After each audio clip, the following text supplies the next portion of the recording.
Hi guys, আসসালামু আলাইকুম।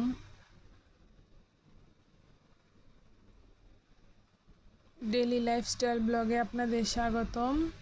আমি আছি নীলা, নতুন একটা রান্নার ভিডিও নিয়ে। খুবই ইজি চিকেন বিরিয়ানি আমি কিভাবে রান্না করি আপনাদের সাথে শেয়ার করব। দেখতে হলে সাথেই থাকুন।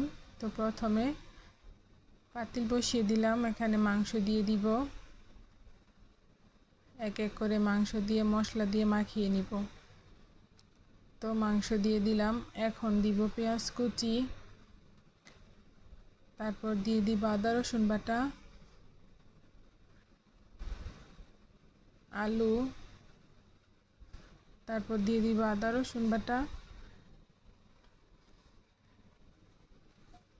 এখন দিয়ে দিব মরিচের গুঁড়া, লবণ, তেল,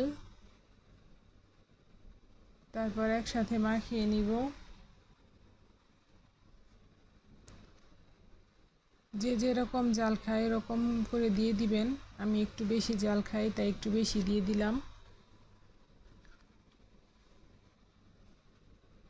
এই তো তেল দিয়ে দিচ্ছি, এখন মাখিয়ে নিব।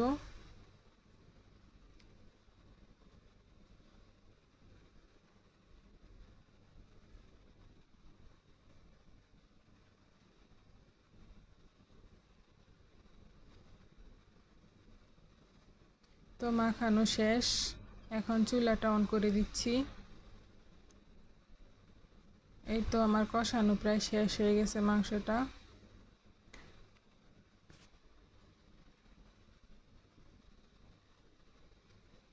খুবই ইজি একটা রান্না, যে যার সুবিধা মতো রান্না করবেন। আমি এরকম করেই রান্না করি, তাই আপনাদের সাথে এরকম করেই শেয়ার করলাম। ভালো লাগলে এইভাবে রান্না করে দেখবেন আর আমার চ্যানেলটি সাবস্ক্রাইব করে দিবেন। এই তো কষানো শেষ, এখন চাল দিয়ে দিব এটার মধ্যে।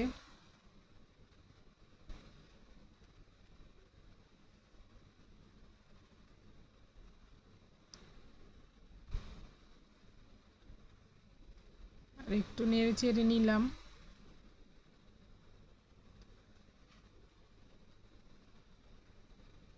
এখন চালটা দিয়ে দিব। আমি চাল আগে ধুয়ে তারপর ছেঁকে নিয়েছি।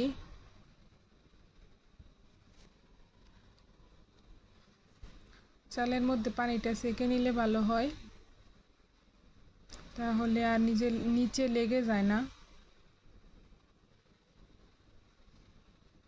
চেষ্টা করবেন এরকমভাবে রান্না করতে। এরকম করে রান্না করলে বিরিয়ানিটা খুবই ঝরঝরে হয়।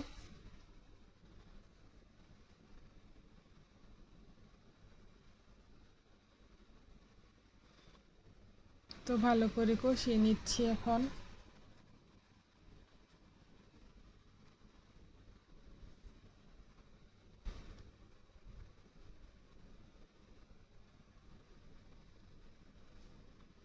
এখন দিয়ে দিব পানি,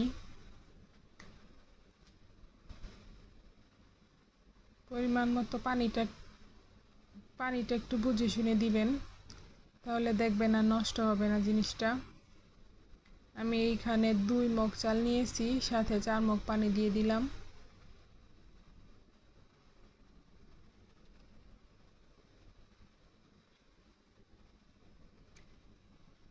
এখন দিয়ে দিব গুঁড়ো দুধ পরে।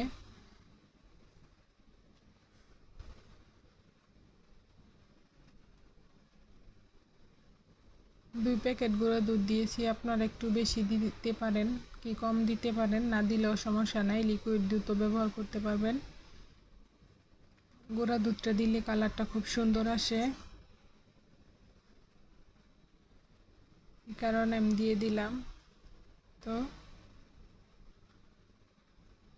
এখন একটু নেড়ে চেড়ে দিছি।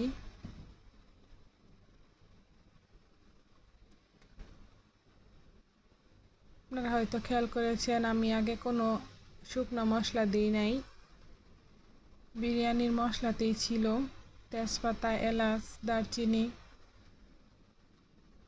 লং, এই কারণে আর আমি আলাদা করে দেই নাই। এখন দিয়ে দিব একটু সয়া সস, তারপর একটু নেড়ে দিলাম। এই তো এখন পানিটা শুকিয়ে গেলেই হয়ে যাবে আমার বিরিয়ানি রান্না। আশা করি আপনাদের ভালো লাগছে। আজকের ভিডিও এখানেই শেষ। আসসালামু আলাইকুম।